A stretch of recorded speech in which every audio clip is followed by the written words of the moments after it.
Bonjour, mon nom est Yvan Campbell, je suis kinésiologue. Bienvenue à l'École de la douleur. Aujourd'hui, les gens nous disent souvent, mon cher Yvan, je protège mon dos, donc quand je marche ou quand je cours ou quand je lève des choses, je rentre mon ventre, je veux protéger mon dos. Pas une bonne idée. Donc, pour comprendre pourquoi ce n'est pas une bonne idée, il faut comprendre la biomécanique de base d'une colonne vertébrale. Une colonne vertébrale, oui, c'est une structure, ça protège le moelle épinière, mais c'est aussi un ressort. Ça va absorber des forces. Et le ressort de la colonne vertébrale, il y a 3 courbes. Il y a d'abord la lordose cervicale au niveau du cou. Il y a la syphose, parce que la courbe, elle est convexe. La syphose dorsale, milieu du dos. Et la lordose lombaire. Donc, ça agit comme un ressort. Et ce qu'il faut comprendre, c'est le nombre. Plus le nombre de courbes est élevé, plus je peux garder le nombre de courbes élevées, plus ma colonne vertébrale va avoir une capacité d'absorption. Et nos collègues biomécaniciens ont calculé le fait suivant. La résistance d'une colonne vertébrale, c'est fonction du nombre de courbes exposant 2 plus 1. Ce que ça veut dire, donc, nos 3 courbes, si on respecte la petite formule biomécanique ici, j'ai 3 courbes dans le dos, elle a 2, donc ça lui donne 9, plus 1, 10.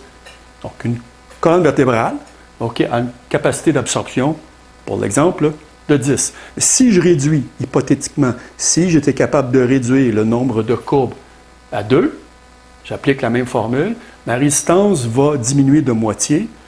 Encore une fois, je réduis ma courbe à une courbe, juste une courbe dans le dos, ma résistance va passer de 10 à 5, puis à 2.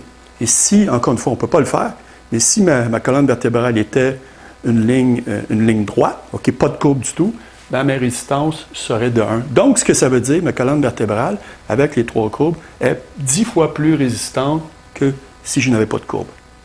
Donc, en comprenant ça, on va être à même de comprendre le fait que si je rentre le ventre, c'est-à-dire que si je contracte mes abdominaux, je contracte mes fléchisseurs du tronc, je vais réduire le nombre de courbes, je vais réduire la capacité des courbes à donner de l'absorption de ma colonne vertébrale. Et si on souffre de disque arthrose, on souffre d'arthrose de la colonne vertébrale, alors on sait que l'arthrose, c'est une dégénérescence des structures musculo-squelettiques de la colonne vertébrale, et c'est aussi une dégénérescence du disque intervertébral. Donc, on réduit les courbes. À ce moment-là, on va augmenter les forces sur mon disque intervertébral. Et ça, si on souffre d'arthrose, c'est vraiment pas une bonne idée. On a déjà un disque intervertébral qui est dégénéré et à l'extrême limite, ça peut précipiter une hernie discale. Quand dois-je penser à rentrer mon dos alors? La réponse, c'est jamais. De toute façon, quand on fait des exercices, quand on fait des tâches physiques, j'ai un cervelet qui s'occupe de ça, qui s'occupe de contracter les bons muscles au bon moment. On ne devrait jamais consciemment penser à rentrer et sortir le dos.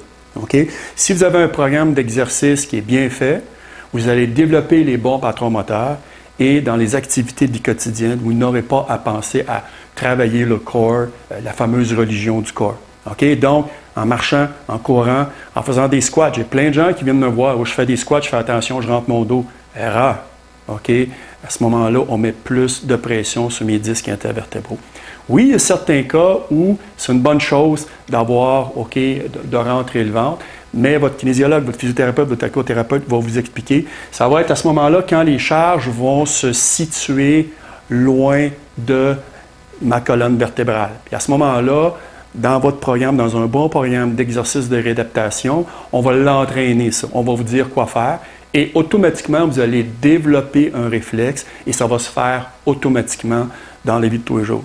Donc, il faut faire attention, le fameux corps. D'ailleurs, les muscles du corps, qu'est-ce que c'est? Ce sont les muscles du tronc. Ils ne sont pas plus importants que les muscles du dos, que les muscles fessiers, que les quads.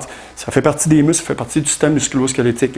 Ils sont impliqués dans une bonne dynamique du mouvement au niveau de la colonne vertébrale, mais c'est souvent contre-productif de consciemment penser à contracter les muscles du corps. Encore une fois, je termine là-dessus, ça se fait naturellement et à travers votre programme d'exercice de réadaptation, ben, on va l'entraîner, on va vous enseigner comment et ça va se transférer dans les activités de la vie quotidienne. Sur ce, je vous souhaite une bonne semaine puis on se voit pour un prochain clip vidéo la semaine prochaine. Merci, à la prochaine.